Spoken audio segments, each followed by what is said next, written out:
right, so for the purposes of my assessment with Dietitian and Microbiologist Dr. Sue Reed, I am recording this just to give everybody an idea of why it's going to be so helpful for Sue to know what's in my gut and what processes I went through to get to this stage, and how helpful it is for future assessments, or what we need to do for interventions, and how this will be so beneficial for so many of our clients.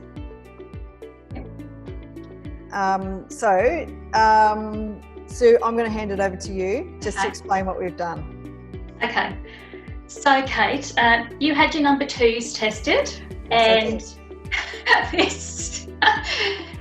as you know, I love these reports. I get a little bit obsessed about them, and what it does is it gives me a window into your health. So the reason that is because the majority of bacteria that live in your body live in your gut. And we now know that the gut is connected to everything else in our body. So it can affect the way we think, the way we feel, what you eat. Everything you put in your mouth matters, as to me as a dietitian. So, and everything that you eat matters to your gut as well. And if you have gut issues, or if you have a health issue that you can't understand or you want help with, then this is one of the best ways to have a look inside and see what's going on, and see who is in there, or better still, who isn't in your gut. Okay.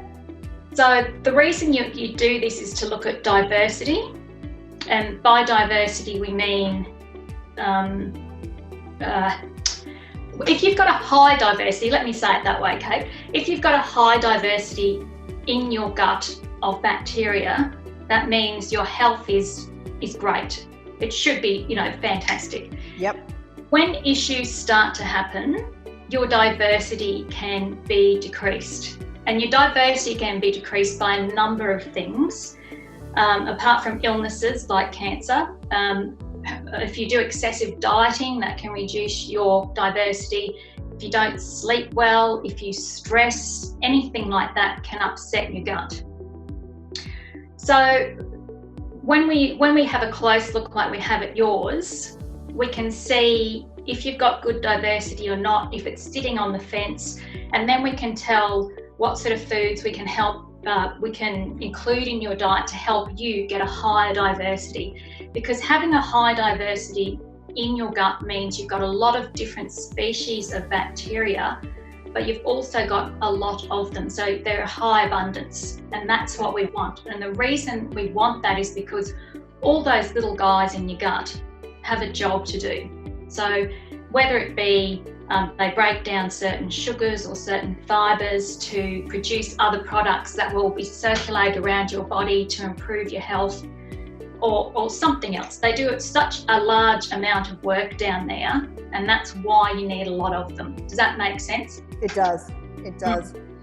After I got the generalised report back from Microba, and I without understanding what the report meant, but just got a fairly general idea. So my was it my diversity that sat outside the average norm?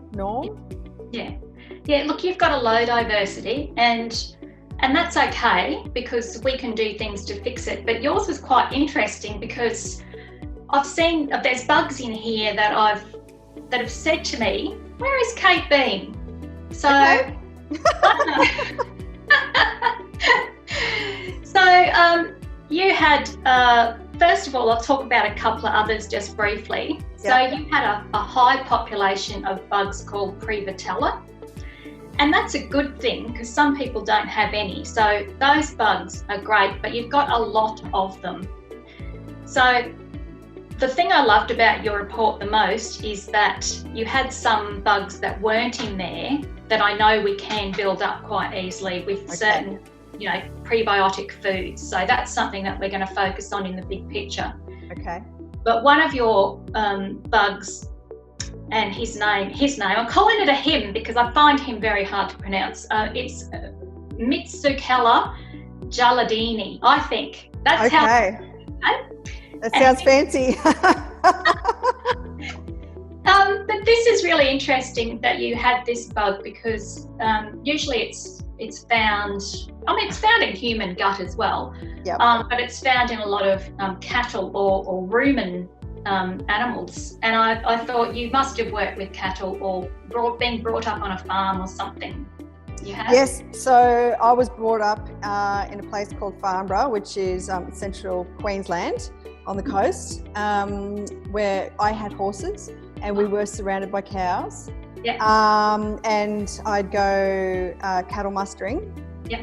But there was also an occasion where when I was 10, I drank water from a stream without knowing that upstream there was cows pooing. And I got violently ill. Oh gosh, okay. Yep. And my mum can recall that was in 1983. So I was 10. Really? Yeah. Wow. Yep. So, but I have worked on cattle properties before. Yeah. For an extended period of time. So definitely. So that's pretty amazing. Yeah. Yeah, that is amazing. And that just goes to show that your environment changes your diversity and changes who's in there. That's why we're all so different as well. That's incredible. So those bugs, would they stay there? Oh, they can. If they have a niche and they're doing a job for you, like it's not to say that they're not meant to be there. You've probably got other bugs that are in there that just weren't detected, but this one was quite high. So, and that's because of where you've worked and where you lived as a child. Okay. So, can it come from eating raw meat? I wouldn't. Have you eaten raw meat? Yeah. Yeah. So I spent 12 months living in Japan and have eaten raw beef. Oh, look, it could. I mean, it's not a pathogen. It's not a parasite or anything. It's not a bad thing. But you know, one extraordinary thing about this bug is in the research, he has been shown to fight off salmonella. So, yeah, that actually would protect you from food poisoning as such, maybe. You know, this is just something they're looking at. So I thought that was quite extraordinary too. So it can inhibit the growth of a parasite, which is amazing. So yeah, you could have got him from eating, you know, raw meat, definitely. Now there's another bug in here which is a little bit high in your gut, and it's quite common in people with a Western diet. And I'm calling her she because I like her name. It's Bolophila wadsworthia. Oh, that's fantastic. Yeah, so she's a little bit high. She's not, you know, a concern, but this says to me that I would like you to cut down your saturated fat a bit and have more inulin in your life, because that's the only way to reduce her to a reasonable level. Okay, and does she have an adverse effect on aspects of my health? No, if she was higher and if you were overweight, then I would say yes, we seriously need to do something about her. But no, not at this point. If people that are obese and have metabolic syndrome or some sort of chronic disease have a lot of Bolophila generally, because they have poor diets. Okay. But you don't have a slightly high amount of her because you have an extremely bad diet. It's just that you're probably not getting enough inulin, and you're probably having a bit too much saturated fat in your diet. But that's completely controllable, and we can reduce that. Excellent. Now look, there's another one of my favourites in here that not only you are low on, but a lot of people are low on this bug, and she's called Akkermansia muciniphila. And she is one of what I call the housekeeping bacteria in your gut, because what she does is she breaks down and regenerates that mucus lining in your intestine. Okay. So she keeps that healthy, and other bugs do this as well, but she's the one we know most about. and we can increase her number. We don't want to have her too high, but we would like to increase her number a little bit by having more what we call fructo-oligosaccharides, like things like asparagus, beetroot, blueberries have FOSSs, they're called. Fructo-oligosaccharides are called FOSSs.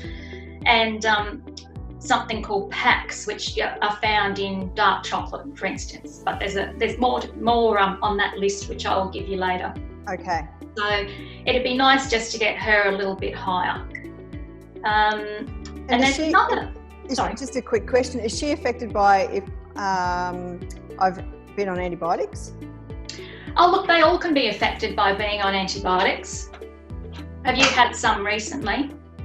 Probably back in January would be the more recent one. Yep. Rightio.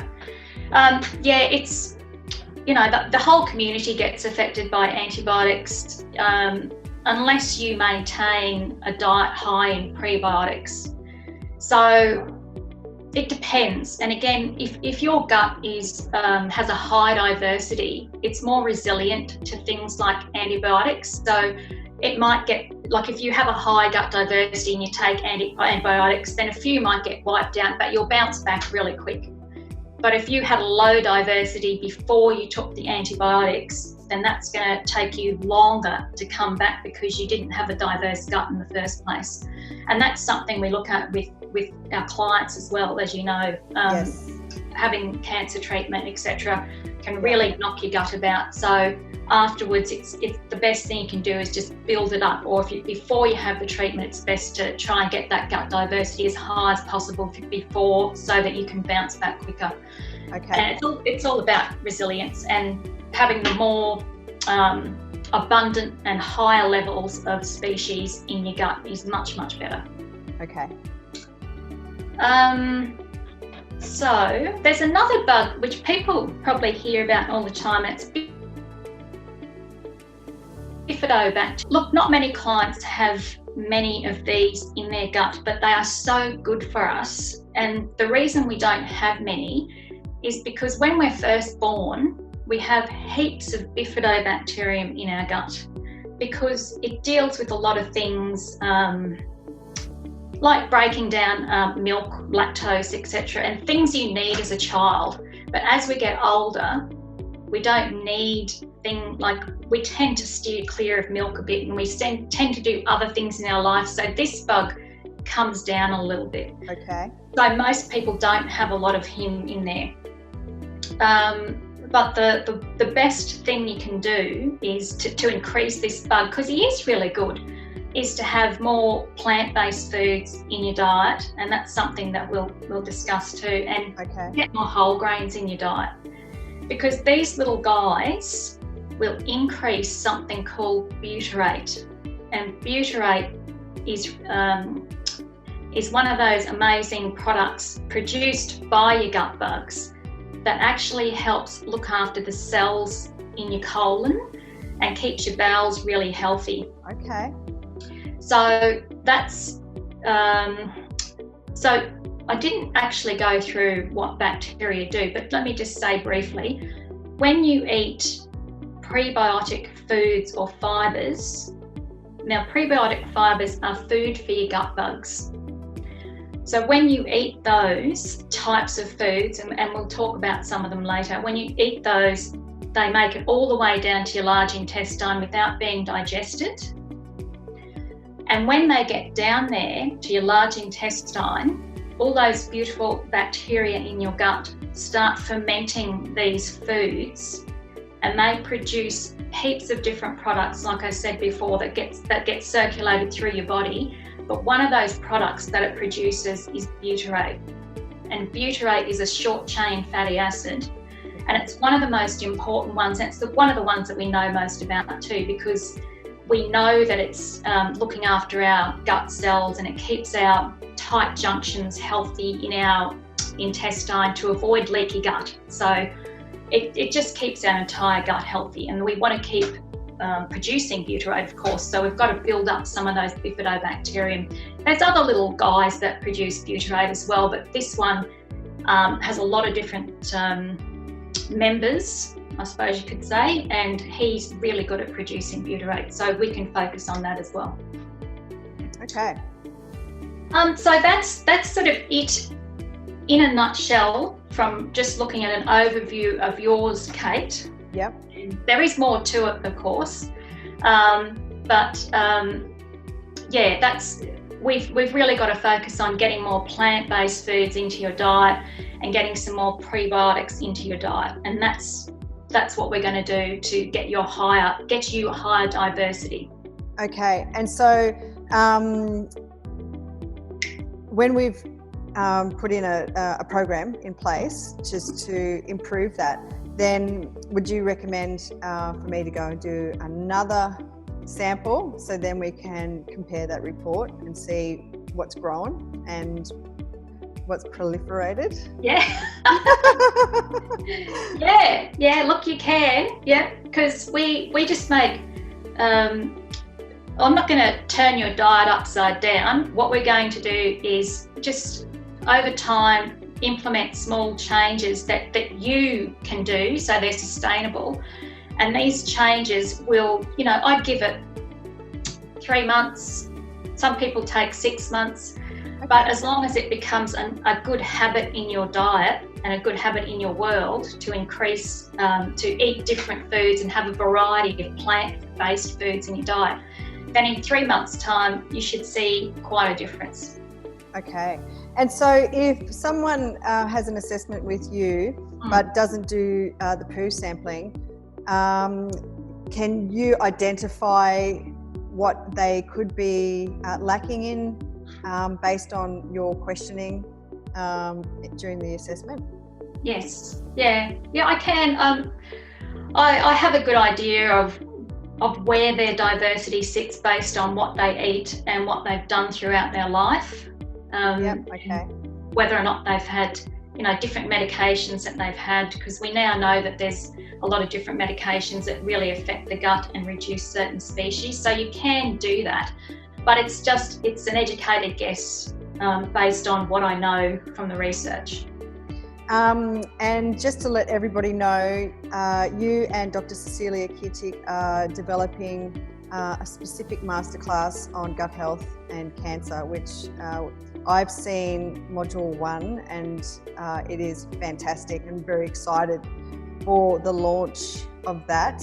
And I think everyone can learn so much about the gut and the gut environment and all the terminology. And I was left wanting more to know about. So I'm looking forward to getting that out to everybody. Excellent. Yeah, we loved making it, and I love to talk about poo and gut stuff. Yes. I now know why you love it. It's very exciting. I got into the report and going, ooh, this looks really interesting. I don't know what it means, but I can't wait, to have that discussion with you. So we will come do another recording for everybody after, I've changed or added stuff to my diet, and then do another poo assessment to get another report to see any improvements and changes, and then we can report on that as well. So thanks for sharing that with everybody. Yeah, that was fun. Yeah.